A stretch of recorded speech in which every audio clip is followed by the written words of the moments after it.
Mitch Weisberg, and I'm your host. And today I'm with the incomparable Josh Chernikov, and we're actually not angry at each other. Well, maybe we are, but as far as I know, we're not angry at each other. But we're going to be talking about why so many people in and around schools are so angry. Uh, the premise is that our whole school ecosystem is really boiling over, and today we're going to be looking at five complex issues that are dividing educators, principals, district administrators, parents, politicians, and students. And instead of just looking at this problem, we're going to talk about the mind shifting framework and how to figure out how to move forward. So, Josh, how are you doing? Angry at you. Oh no, not again. Very angry. No, So what did I do interesting. this time? Nothing. Nothing. Okay. You got two people though who were discussing this topic around why people around schools are so angry, and we're probably two of the least angry people on the face of this earth. Um, so interesting people to have this discussion. But I'm game.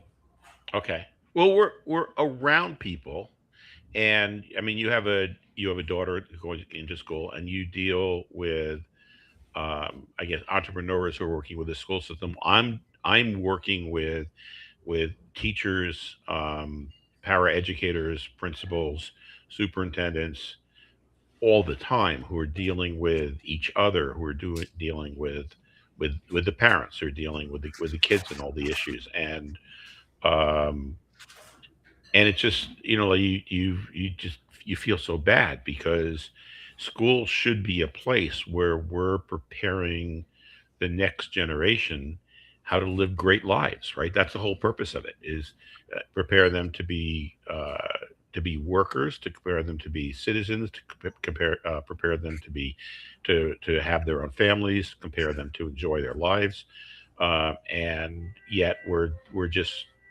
fighting about so many issues. Yeah, I mean, we are qualified to have the conversation. We just happen to be two pretty mild mannered people. However, um, I Of do. course, our wives do know Yeah, how to trigger us, right? that is very true. I knew something like that was Right. around the corner there. Or, I've heard from my wife now and then. Could you show a little bit of emotion? Is that possible? So, Uh-huh. but we won't go. It's not about us. Um, One of the places that I thought would be interesting to start with, because we do have an 11-year old, so she is in the classroom, is that classrooms do feel at times disrupted, uh, Hmm. and that's got to impact teachers. That's got to impact principals, and I know it impacts us as parents. Um, so, what's your take on student behavioral issues? So, when you look at the causes of student behavior issues, I think two causes really stand out. I mean, first of all, you got teachers managing 20, 30 kids, but these kids ha- they've all been disrupted from the pandemic, from COVID. So they've missed out on a crucial social growth, whatever stage it was. If they're just going into kindergarten now, they missed their first few years. If they're going to third and fourth grade, their preschool and kindergarten years were messed up. If they're going to middle school, their elementary school is messed up. So we're seeing kids who were a vital part uh, of their social, uh, emotional learning, where they would be interacting with kids, they'd be learning appropriate behaviors. Mm. They were stuck at home with their parents, or and without interacting with other kids.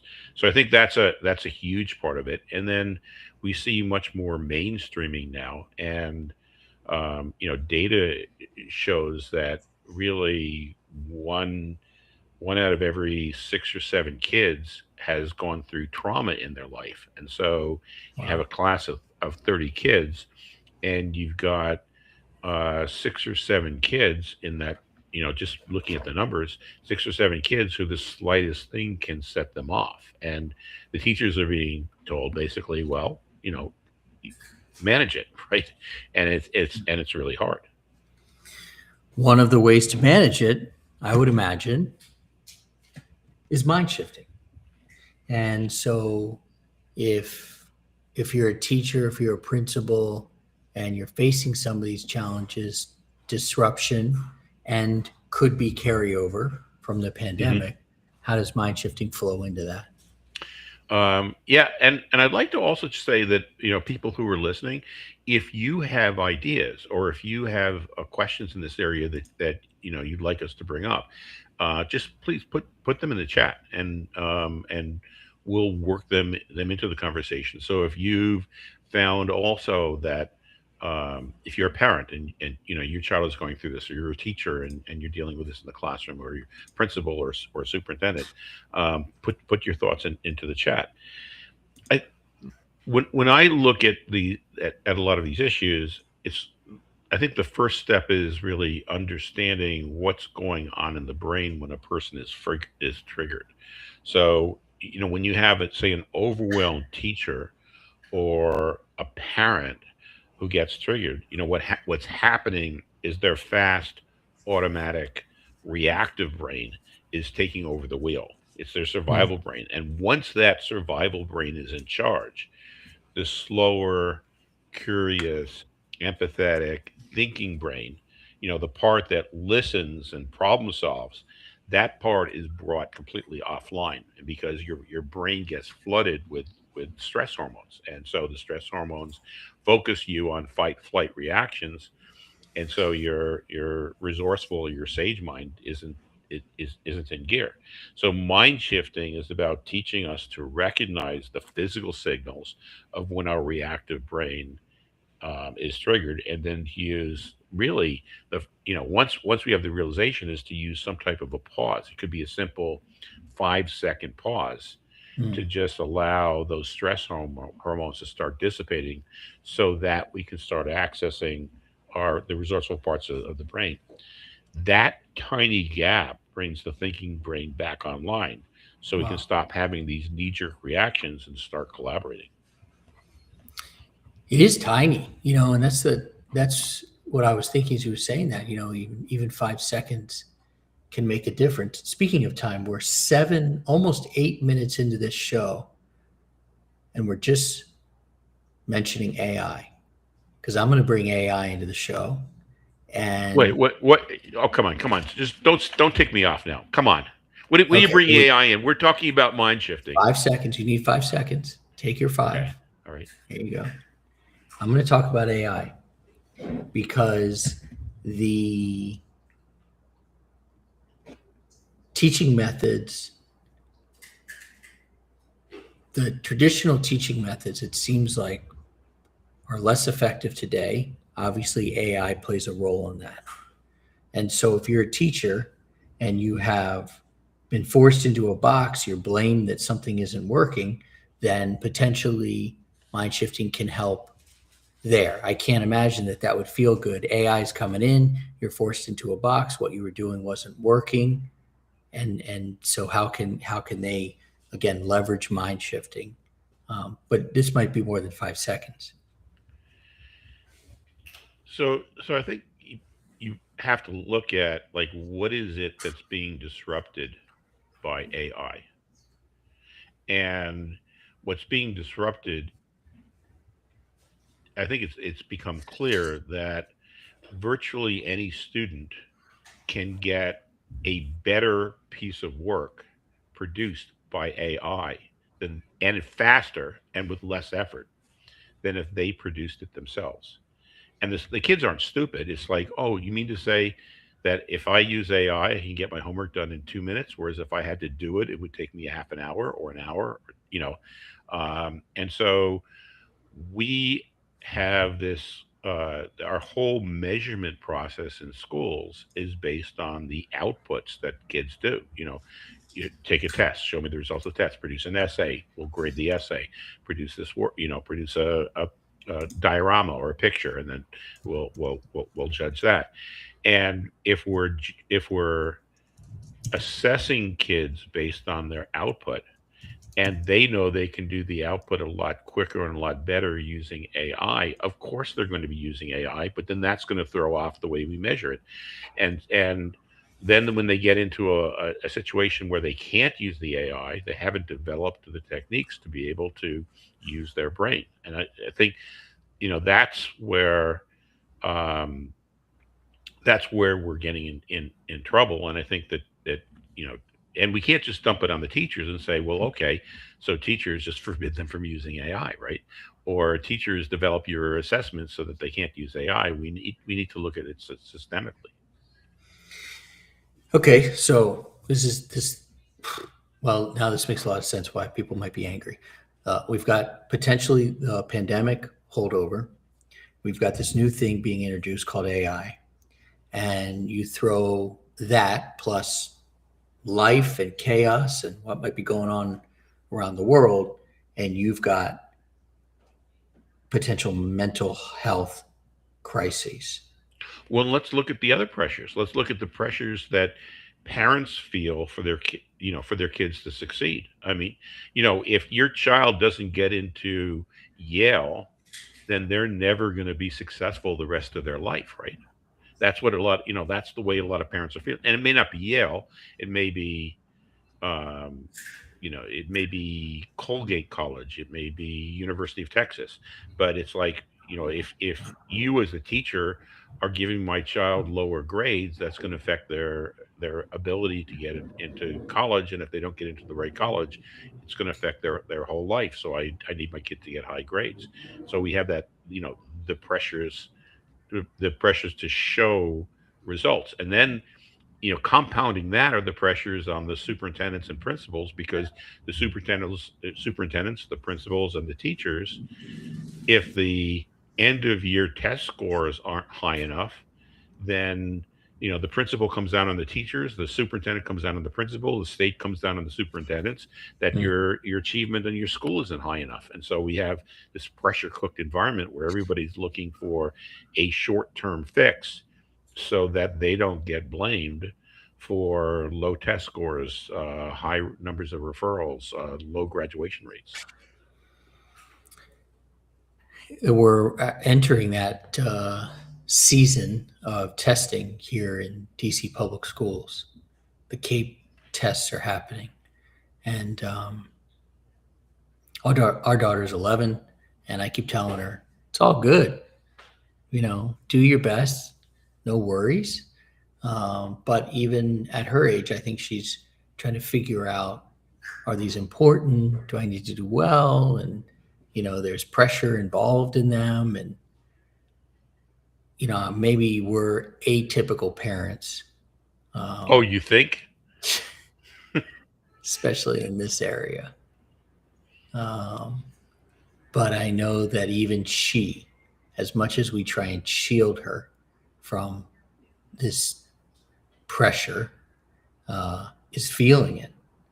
And so, yeah, it makes a lot of sense. Then you've got this pressure top down, you know, you've got this from the superintendent to the principal to the teacher. Um, and when you then throw in, unfortunately, the pandemic, AI, standardized test scores, it's going to create this challenge around mental health. And what's interesting to me is that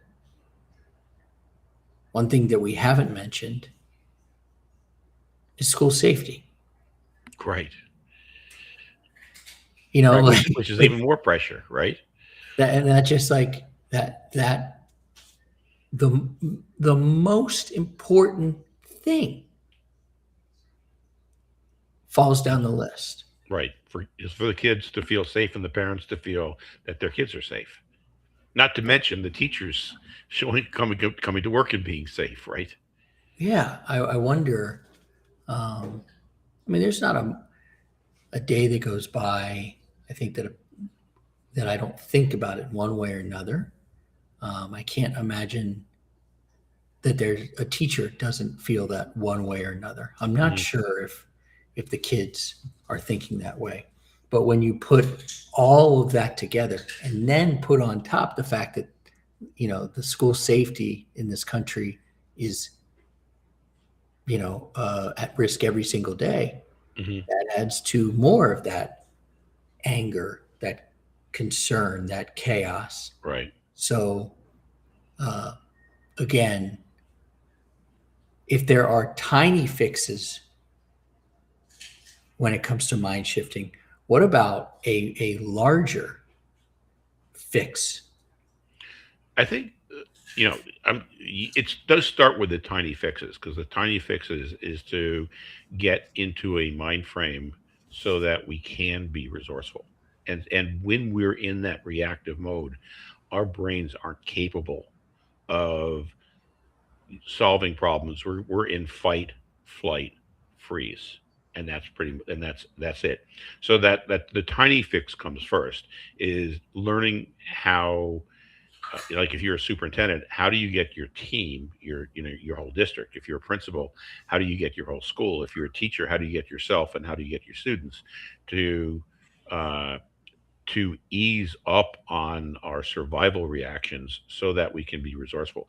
The next part of it is, how do you get in the position where you can outlearn your obstacles? And we don't we tend not to learn from our results. We go into this blame mode because we're so sure that something is going to work. And you look at school violence as an example, and you get people on the left who are basically saying we just have to ban guns, and we get people on the right that basically say we just have to discipline people and punish Mm. them, and then that's going to stop it. And then, but you look at the studies that have been done, and neither one of them tends to reduce violence or school violence, but we Mm. don't learn because we're so busy saying, the people on the left are so busy saying, those people on the right, they couldn't care less, so they won't let me ban the guns. And the people on the left are saying, those people on the left, they're such idiots. They think that guns harm people. It's people who kill people, and so we're not learning. And so first is to get out of that fight or flight, because they're in fight mode.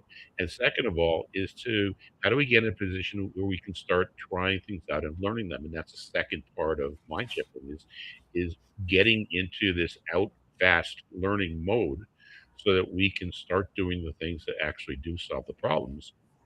Then the third part of it is, how do we start working with the community as a whole to move together as a whole to start solving these problems, because none of us are going to solve them individually. And then David Shea weighing in saying, how much does social media play a role? And that's another really tough subject for at every single level, from superintendent to principal to parent to teacher to the kids. Every single one, and they're affected slightly differently, right? Mm-hmm.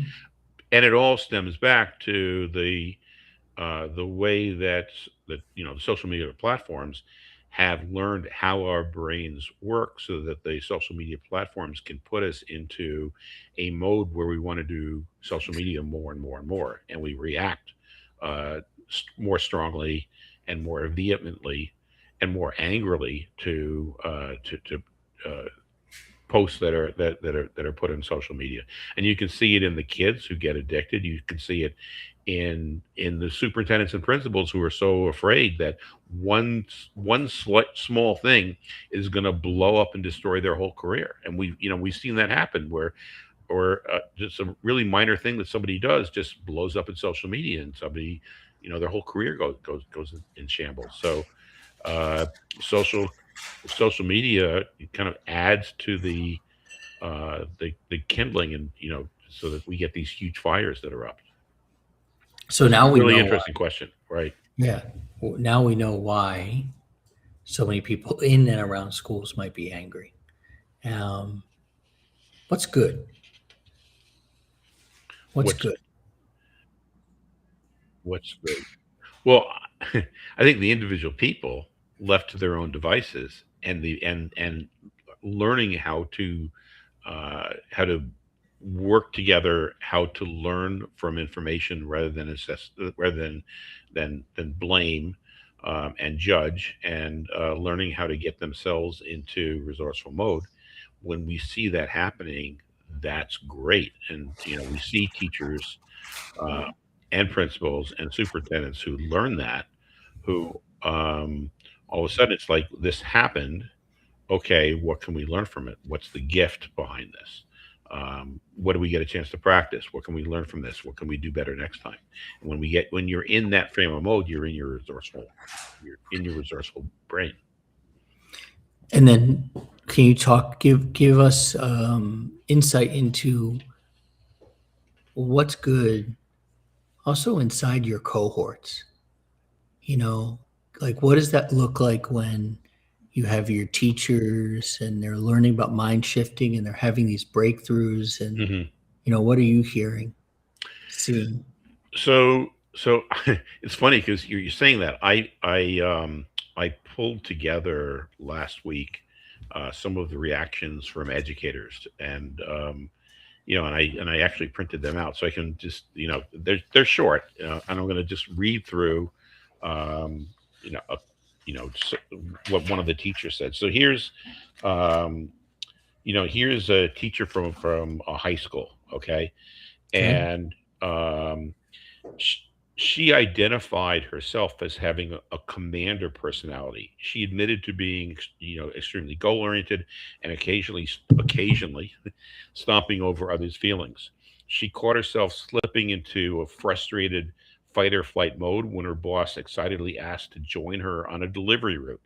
Mm. She was viewing him solely as an obstacle that would slow her down. In her classroom, her students often felt overwhelmed and wanted to give up on their work. Okay, so how did mind shifting help? So by understanding how mind shifting worked, she said that she was able to shift into resourceful or sage mode. She relaxed. She stopped complaining. She ended up having great conversations with her boss instead of instead of the fight when she was on Sarut.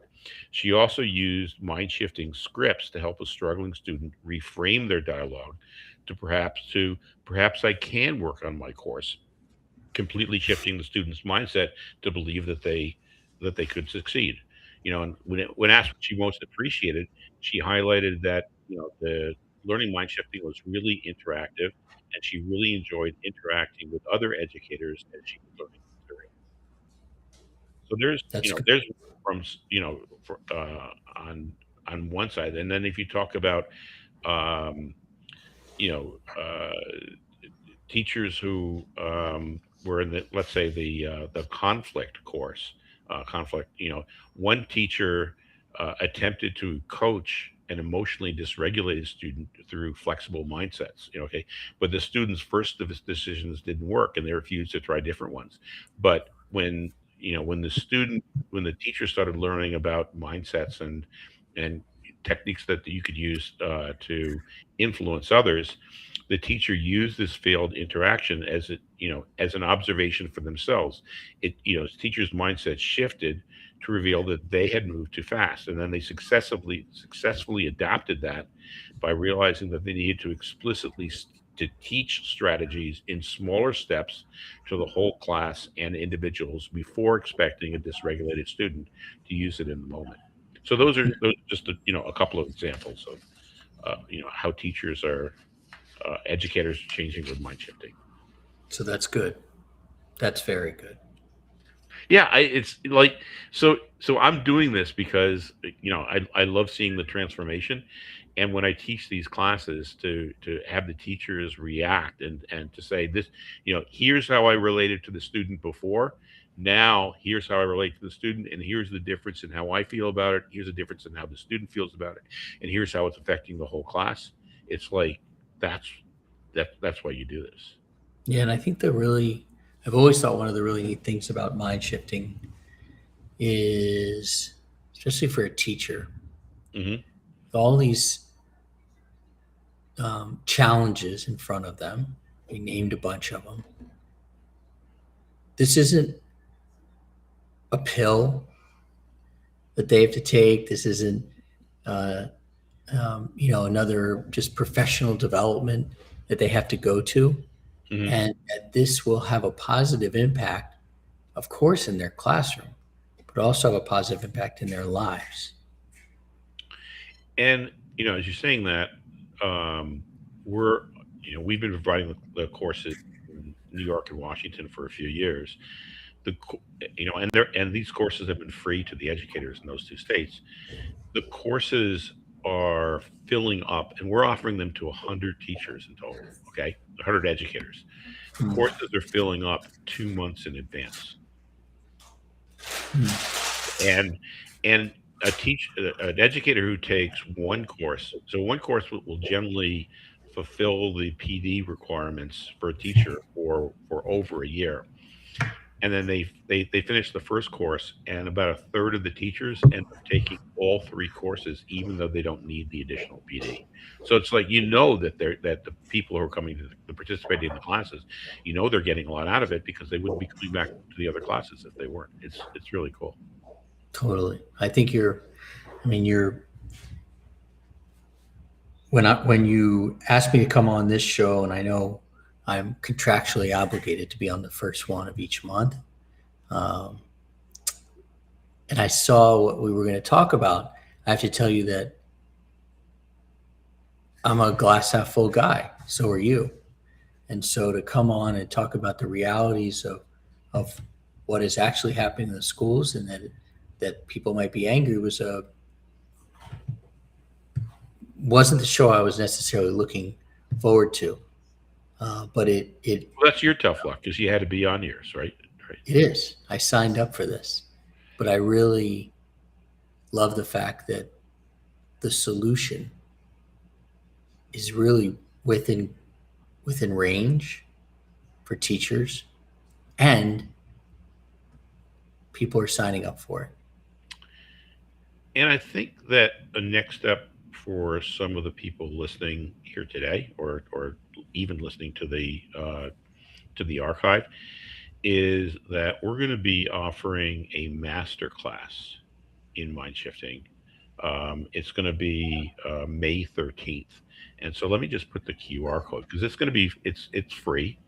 So let me put the QR code for that up here. So it's going to be a master class. And the name of the master class is going to be equipping schools to outlearn obstacles and improve outcomes. Uh, this is a registration page set up where you can reserve your spot. And I'll also say that by registering, you will also get a copy of the guide, the 30-second conflict de-escalator guide. So that guide is is designed to help you and your teachers or your fellow teachers. When you're in a conflict and you feel like fighting or fleeing, it's like, okay, what do I do? And then how do I de-escalate the other person also? So it's a 30-second guide that only really takes, 30, 45 seconds in order to implement, to be able to turn conflicts from destructive conflicts into conversations that actually can end up with results that better than either side could have intended. Well, I'm going to be there. Thank you. Again, contractually obligated, but I will be there for sure. I think the work that you're doing, I've always admired it. And you almost put it to me in a different way here, to understand the challenges that are going on inside and outside of those schools, and why mind shifting is so important. So And, thank you for and as schools, we tend was as human beings, we tend to look at the symptom and try to solve the symptom. So we see test scores are down, so we do something about test scores. But we have to start looking at the root causes. And the root causes are the way we react to situations, the way we don't learn from situations, and we blame things that we blame others, we blame ourselves, we blame the situation, and the way we don't work together as soon as we have these conflicts. And those are the things we have to learn how to do if we're going to solve these problems and stop just blaming each other and getting angry. that. Okay. Well, people have mind shifting to do it with. They've got a master class to join. And although we had some tough topics to cover today, we did. And we ended on a high note. So that's cool. Okay. All right. See everybody hopefully next week. And thank you, Josh, for appearing, even though you had to. But thank you for coming on, It's always my pleasure. and thank you for not getting angry at me. No, I'll do that